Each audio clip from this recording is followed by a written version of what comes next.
Along with me being a music education major, I'm also in a music education club at my college.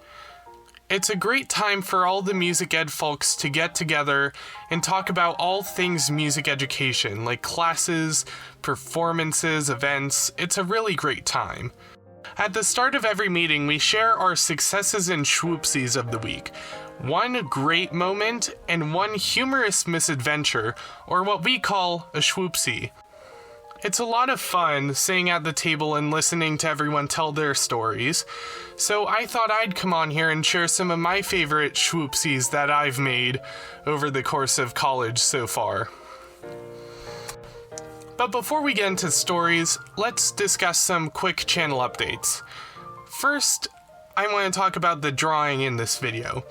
I'm going through a bit of a channel rebrand right now. I've really liked making this storytime content and I want to make more, so I'm making some new character stills and other assets to use in these videos.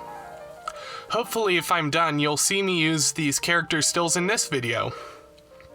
I'd also like to talk about my featured background music. As a classical musician, I listen to a lot of classical music, and I thought I'd come on here and share some of my favorites in the background of my videos. Today's piece is Haydn's Piano Sonata No. 52, a piece that I played myself. It's a very light, fun, and honestly a bit humorous of a piece, so I think it fits in well with the vibe of these stories.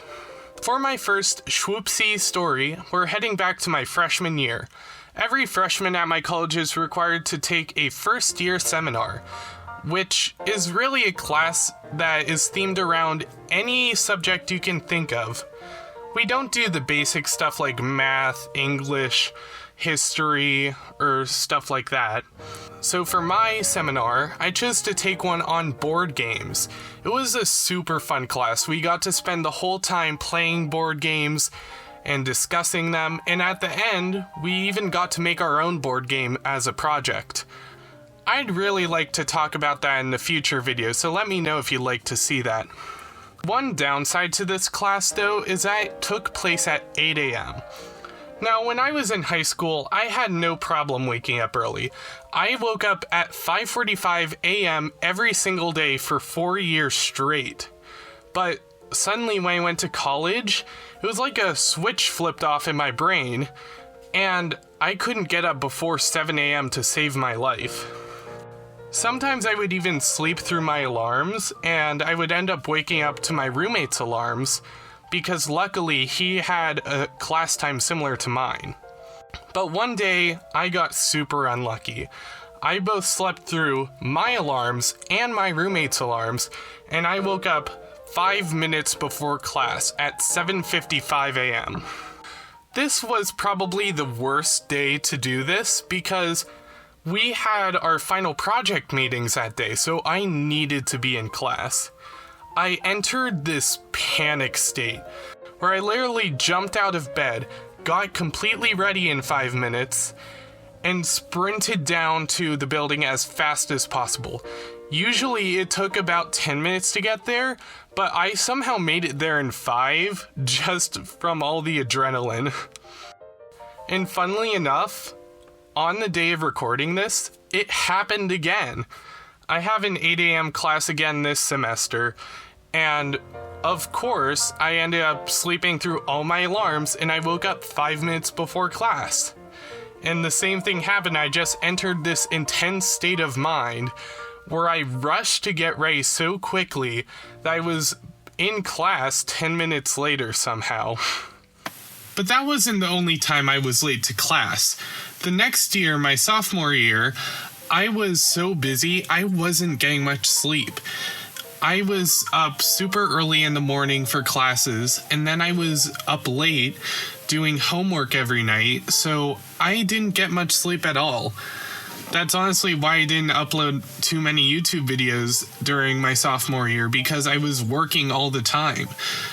I started setting so many alarms trying to wake up on time, but what ended up happening is I would set like 10 alarms and consistently sleep through 5, and sometimes I would sleep through all of them.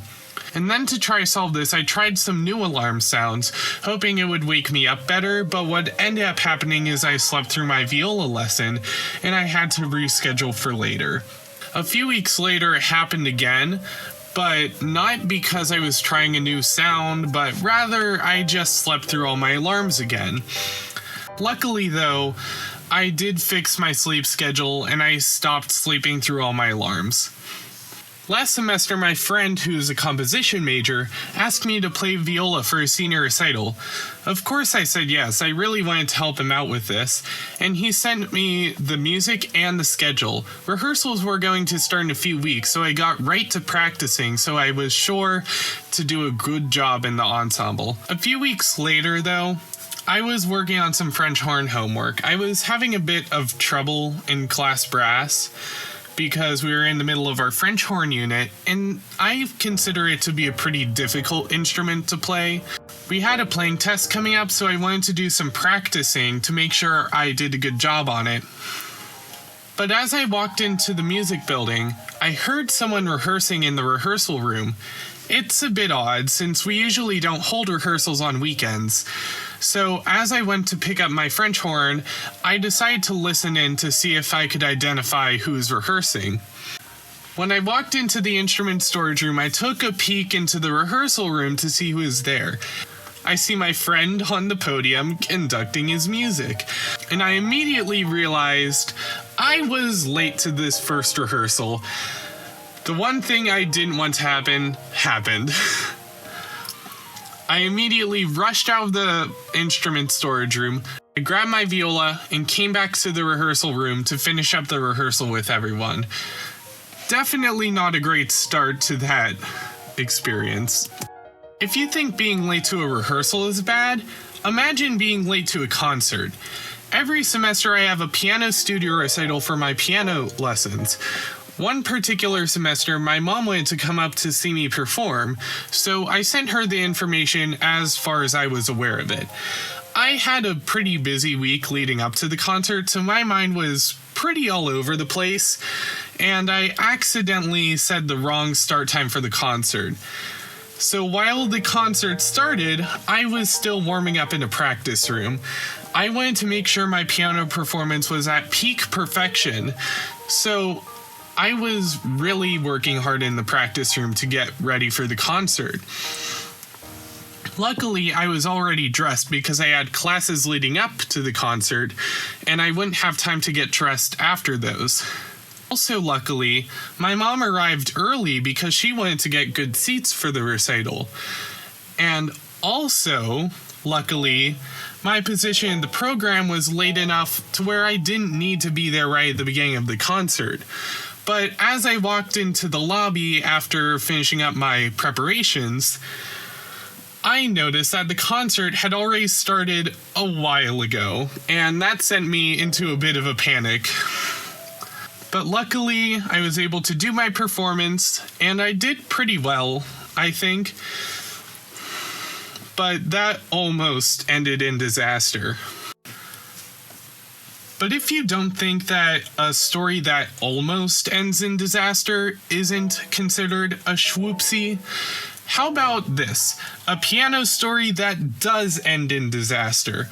Right before I got to college, I got a gig playing piano for a church service. My old piano teacher played for a local church, and she asked me if I could take her place while she was away for a week. Of course, I agreed, and I started choosing and practicing some hymns and songs to play at the church service. At the time, I had just learned a Bach prelude and fugue for college auditions. And for those who aren't music nerds out there, Bach preludes and fugues are some of the hardest piano pieces to learn.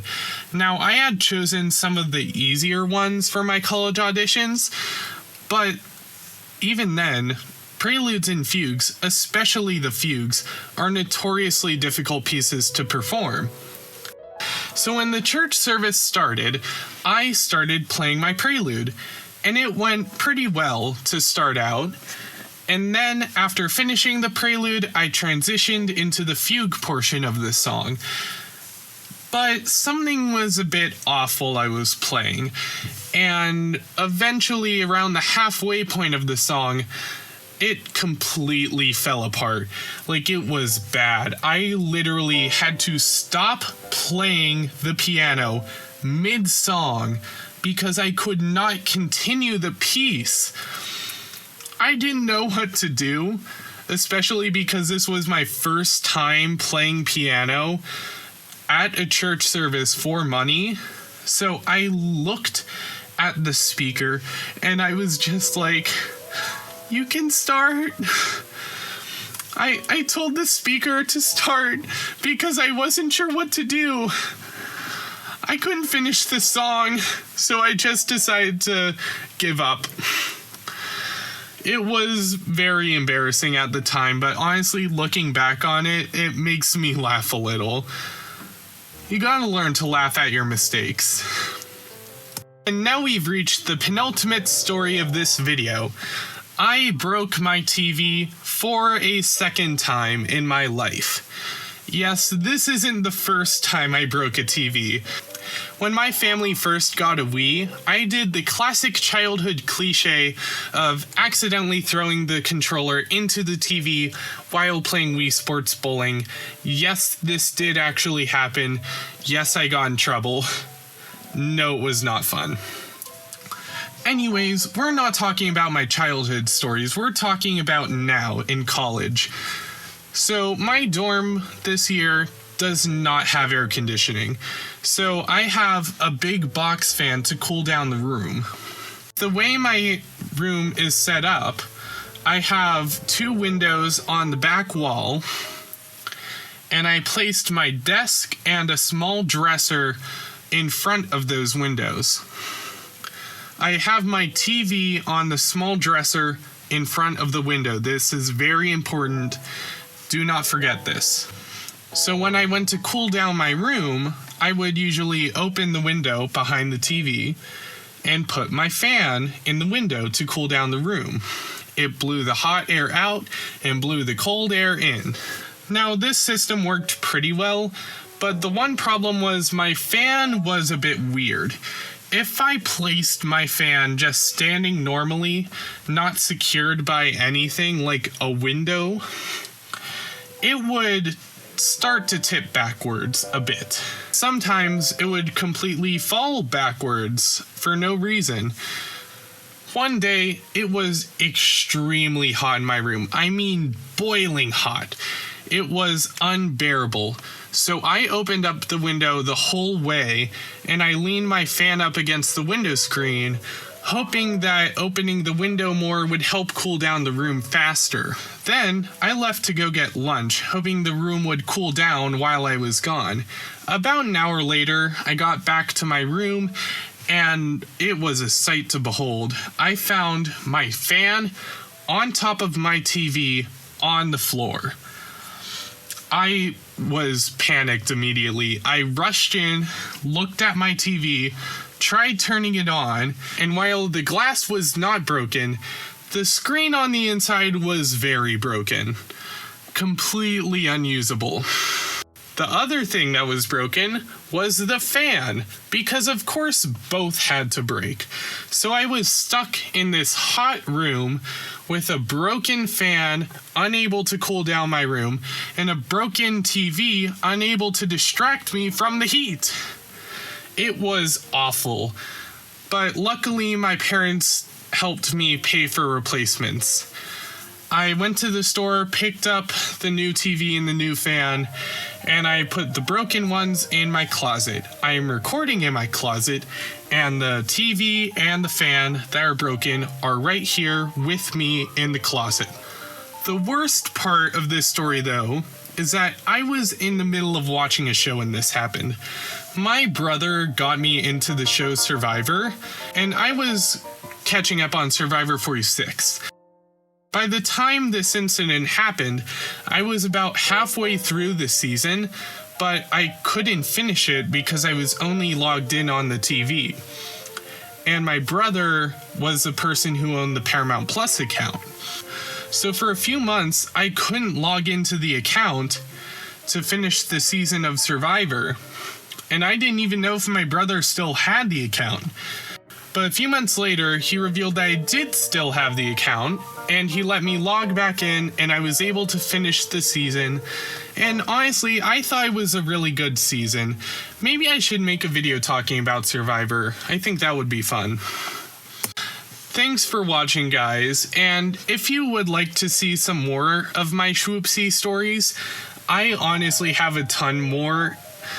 I planned on making this video a lot longer, so I still have a lot of stories to tell. So if you want a schwoopsies part 2, be sure to leave that in the comments below. Some more quick channel updates. I've been really liking doing these art speed paint videos. It's been really helping me improve my art and my creativity, and I have a lot of fun making them. So from now on, this will be the main content that I'm posting on my channel. I will still try to make some Nintendo and Pokemon videos, but I think from now on, the main content is going to be the story times and the art stuff. So if you really like this video, be sure to subscribe to see more of that. And if you still want to watch my Pokemon content, it will still be here, and I'll still be making some of those videos eventually. Along with this change, I'm doing a bit of a channel rebrand. I want to move away from having my channel be super associated with Pokemon, so I'm making new character stills, a new channel mascot, a new profile picture, a new banner, really everything. And also, I want to give you guys content more consistently. I've been very bad at uploading consistently in the past, especially in 2024. And my goal this year is to upload a new video every other week on Sundays. I don't want to make people wait for 4 months for a video again, so be sure to check every other week on Sundays, and there should be a new video there. Again, thank you for watching. Have a great day.